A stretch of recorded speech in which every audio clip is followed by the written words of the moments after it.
Sebentar, ini saya lagi dari tadi tidak saya rekam ini lupa saya. Nah, baru mulai rekamannya ini. Jadi dari tadi, jadi keputus ya tadi ya apa yang saya jelaskan ya. Keputus, nanti kalian bisa melihat lagi di rekaman teman-teman kelas lainnya ya. Di pertemuan pertama, nanti kan juga saya akan menjelaskan gitu. Nah, kemudian Mr. Earth itu menambahkan lagi Indonesia, bukan hanya huruf O ya, tapi U, Indonesia. Indo itu Hindia, Nesia itu Nesos. Baik, Pak. Nah, lalu kemudian si Mr. Earth tidak menggunakan Indo, lebih menggunakan Melayunesia. Kemudian Mr. Logan dia mengambil kata yang tidak digunakan itu lalu diganti menjadi Indo. Jadi pakai O. Indonesia.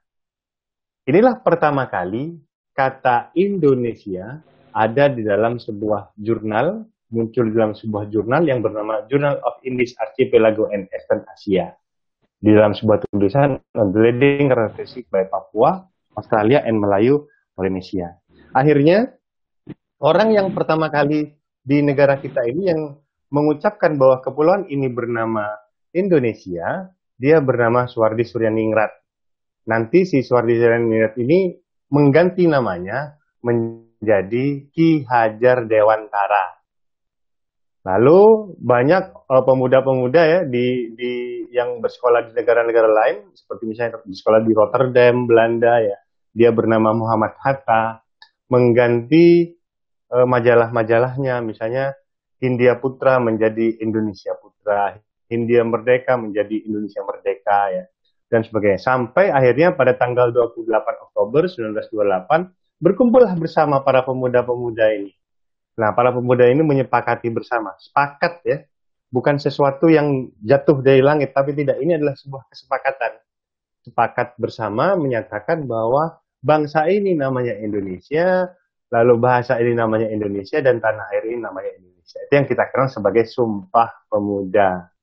Sampai akhirnya pada tanggal 17 Agustus 1945, kata Indonesia disahkan menjadi sebuah kata untuk negara kepulauan terbesar di dunia dengan kurang lebih 17.508 pulau. Tapi saat ini tinggal 13.000 sekian. Saya juga nggak tahu kenapa bisa hilang 4.000 ini. Nah, itu cerita dari si kata yang namanya Indonesia, yang saat ini namanya dijadikan sebagai sebuah negara kita. Artinya adalah Kepulauan Hindia, itu arti Indonesia. Indo adalah Hindia, Nesia adalah Nesos atau pulau. Jadi Kepulauan Hindia. Ya. Itu nanti akan kita bicarakan lebih perdalam ya pada bab tersebut. Lalu kemudian tentang konteks kontemporer saat ini ya, penegakan hukum yang berkeadilan. Bagaimana penegakan hukum yang berkeadilan? Karena kata adil ini sangat subjektif sekali. Siapa yang menentukan standar adil nantinya? Kemudian pada bab 8 ya, tentang bagaimana dinamika historis dan intensi geopolitik ya, sebagai geopolitik itu wawasan Nusantara sebagai konsep dan pandangan kolektif, pandangan bersama kebangsaan Indonesia dalam konteks pergaulan dunia. Ini kita akan lebih banyak membicarakan tentang geopolitik kita ya. Kemudian terkait dengan geostrategis, ini tantangan ketahanan nasional dan bela negara. Ini masuk pada geostrategis. Lalu di bab terakhir yaitu bab 10, nah, saudara membuat sebuah project citizen untuk mata kuliah kewarganegaraan. Nanti bagaimana konsep proyeknya kita akan masuk pada bab ini. Jadi itu bab-bab yang akan kita bahas selama 1 semester ke depan. Nanti saudara setelah ini, perbulan ini saya akan share buku ajarnya. Buku ajar tadi itu saudara sudah mulai bisa baca. Ya, sudah mulai bisa membaca. Kemudian apa-apa yang yang ingin ditanyakan, saudara bisa langsung menanyakan kepada saya melalui grup. Jadi jangan pasif ya, jangan pasif, artinya aktif. Nanti saudara akan menemukan suatu kondisi ya, teman-teman yang pasti akan seperti gini. Kadang-kadang itu kalau ada ada teman yang aktif itu ya, sama teman-temannya malah dibully kadang-kadang. Malah sih, nah doma, tanya-tanya malah sedih kan. Kalian baca misalnya di perpus dan atau sedang membaca sebuah buku ya, ada teman datang ya, pasti mereka bukannya menyupport kita, mereka malah tambah, nah doma, macam-macam, kau tetap lama-lamain gini. Jadi justru kadangkala yang membuat kita itu down, jatuh, bukan diri kita sendiri, tapi lingkungan di sekitar kita sendiri yang membuat itu. Jadi karena itu makanya pilih-pilih ya, pilih-pilih ya. Ini adalah proses mayatike. Proses mayatike itu pengetahuan itu kan proses mayatike kata Socrates. Artinya proses seperti melahirkan. Jadi pengetahuan itu tidak di-download, pengetahuan itu tidak ditransfer, tapi pengetahuan itu dilahirkan. Jadi saya itu tidak bisa mengajarkan pada saudara. Kalau saudara saya mengajar pada saudara lalu saudara nggak ngerti-ngerti ya, nggak dong ya memang nggak dong, memang sedang nggak bisa mengerti gitu ya. Tapi nanti kalau misalnya ternyata ada satu pengalaman tertentu yang menghinggapi saudara, oh alah ini toh dulu yang diajarkan. Jadi memang harus benar-benar menunggu pengetahuan itu lahir, baru saudara benar-benar bisa memahami. Nah, si tugas bidan itu, apakah jika ada orang melahirkan, apakah bidan yang melahirkan? Tidak. Bidan itu hanya memprovokasi saja. Jadi saya itu hanya bertugas untuk memprovokasi saudara dan menyemangati saudara saja. Itu ada yang ingin ditanyakan?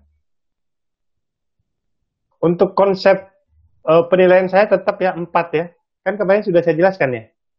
Ada 4 penilaian saya. Sama.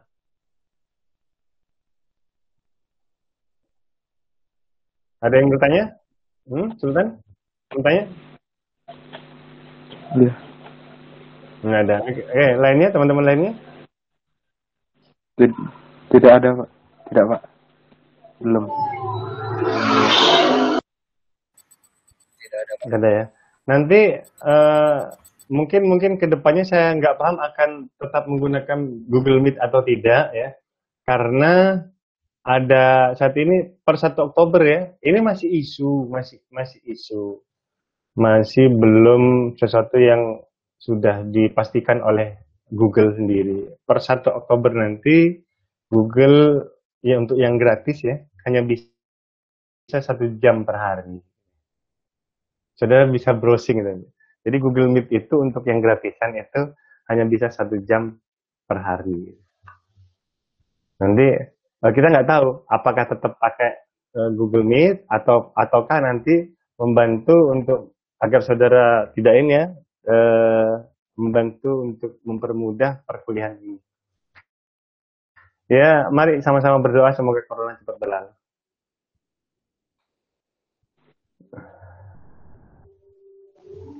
Oke, kalau nggak ada yang ditanyakan, saya ini. Iya, udah ramai itu, Pak. Ya.